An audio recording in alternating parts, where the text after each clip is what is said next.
Okay, this is my third try. Take 3.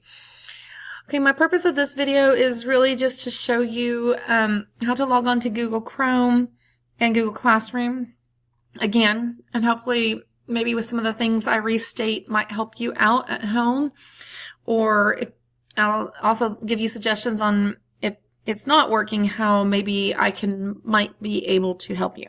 The second thing I'm going to do is show you what I showed the kids as far as logging on to KCloud to access their online textbooks, at least what I've showed them so far. Okay, so first off, for Google Classroom and anything Google, the best thing is to use the Chrome browser. So I clicked on my Chrome browser at the bottom left hand of the screen, and this pops up. Yours would probably look like similar to this, but instead of this circle over here, it might say sign in instead. So if you need to sign in, I'm going to go ahead and sign out of her account because I want you to see what it looks like when you have to sign in. See. Okay, so it's not over here. Say I want to sign in. So I'm going to click, if it doesn't say sign in, you can click on Gmail and this will come up, or it might say choose an account or enter the account information. And then I'm going to click this. This is what I was really trying to get to. So if in the top right hand corner it says signed in, or you need to add an account, or because if you scroll down you can add an account, because if you're logged into your personal Gmail, that might be, you might have to add an account and switch over to the student account. Okay, so once you get to this screen, to log in your student, we need to type in their whole email address. Obviously my child's is remembered in my computer. So it's her first initial, middle initial, and her last name, and then a number. Hers is 01. Yours could 02. Someone has 10 at the end of theirs, but you type the 2-digit number. And then you have to type the @kellerisd.com. That's probably the #1 mistake that students make when they're trying to log in at home, is forgetting to type the @kellerisd.com part. You have to have the whole student email in order to be able to log in. Okay? Now for the password is their first initial, their middle initial, and their last initial. If they only have a first and last initial, then that's all they need. So it's their initial, oh goodness, I pushed the button too many. Back up. First initial, middle initial, last initial, and then their birthday. If it's a single digit month, they only type that digit. So like June would just be 6. And then the day, again, if it's single digit, you only write that 1 digit. And then the year, all 4 digits for the year. Most of your students are 2007, 2008. So initials and birthday. The same login they use at school when they log into the Chromebooks. Okay. The only thing is at school, when they log into the Chromebooks, most of the Chromebooks, they don't have to type the @kellerisd.com. Since they're Keller computers, it already remembers that part for them. So that's why they have trouble when they get to home and try to do this. So again, they have to type the whole email address. Username, there's no capital letters in the username, so double check that it's lowercase. You do have the option to show the password. That might be helpful too, just to make sure they're typing it correctly. Their username and password is written on their blue cardstock sheet of paper that says username and password keeper.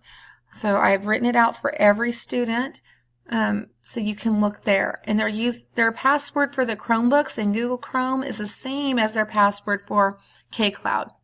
Okay, so next we're going to go ahead and get all the way signed in. And that brings us to, well, I don't want her email, so it's going to bring me to her student email. But if it wasn't at her student email, then we would just go to the waffle, and it goes to Drive and all these other things. And Google Classroom is one of the first choices. Or Mail would be another option that they could click on. You can see that here. Here's the waffle again. Click on it, you see you still have access to all of those options. You saw her student email, and the Google Classroom is where we're at. And I put her in my first block just so you can see what things look like, but all 3 of my blocks have similar setups. Okay, so you go on here, you click on the class, and this is what my class looks like. And I just posted this today for vocabulary. I told them that I showed them one and kind of told them about this. But if they want to log into vocabulary, their username is their student email. And then their password, I made everybody's password as Bulldogs18. Don't forget the capital B there. Okay. And then we're going to scroll on down because I wanted to show you this here. Every time I do vocabulary in class, I'm going to go ahead and put the words on Google Classroom. This is helpful for if they're absent on a day we do vocabulary, or maybe they were just kind of tired that day or slow moving or just need a little bit more time than someone else or whatever, or they get home and they can't read their writing. Then they can go and look at these PowerPoints and get the information that they need to study for their vocabulary and to study for science. So they can just click on those and open them up and go through that. Okay, that's pretty much that for classwork. Okay, the next thing I want you to show you is going to kellerisd.net. If you go to the Keller main web page, this is what I wanted to show you here is if you scroll down, first off, if you are having trouble logging on to home access, there's a place to message there to get help. It could be good to get your students to start learning how to log on so they can be checking on their grades too. But what I've showed your kids during go time the last few days, Thursday, Friday, and today, if they were in here during go time and not pulled, then they saw this. But some students did not see this. This is the new and improved KCloud. It's amazing. So click on KCloud. And then their username, I'm going to do a different username just so you can see it from a student's point of view. But their username is their 6-digit lunch code, and their password is their initials and their birthday, just like for Google Classroom. Same password, initials and their birthday. Again, that's on the username and password keeper, that blue cardstock sheet of paper. This 6-digit number there is their number all throughout their, as long as they are in Keller ISD, that is their number. Okay, that won't change. It's a number they need to know. It's their student ID. They use it in library, lunch, everything. They need to know their student ID number. So theirs is on their blue password, username and password keeper also.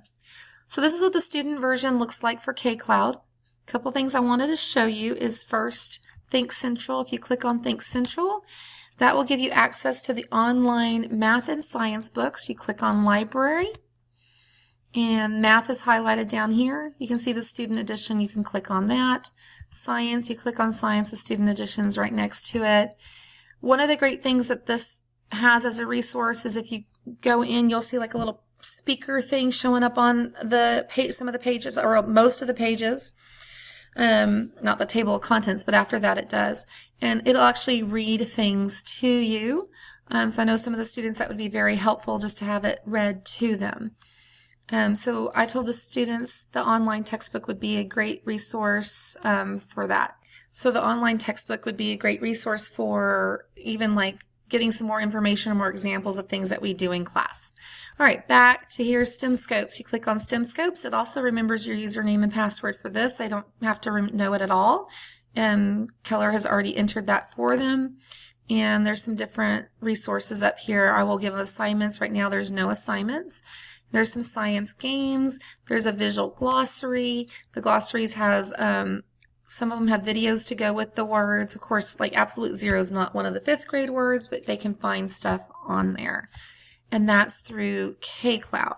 Now, if your child is still having trouble logging in at home, what I would highly suggest is writing down everything that you did step by step to log in, what browser you used, what did they type in for their username, what did they type in for their password exactly, and that could help me maybe try to troubleshoot as best as I can without sitting down with them at home to do it, but I will try the best I can. I hope they can try to figure it out because there's some really good resources that they can access, and this will just start helping them get ready again for the middle school too, like 6th, 7th, and 8th grade and on, to start learning that now. If If you have any other questions, feel free to email me too.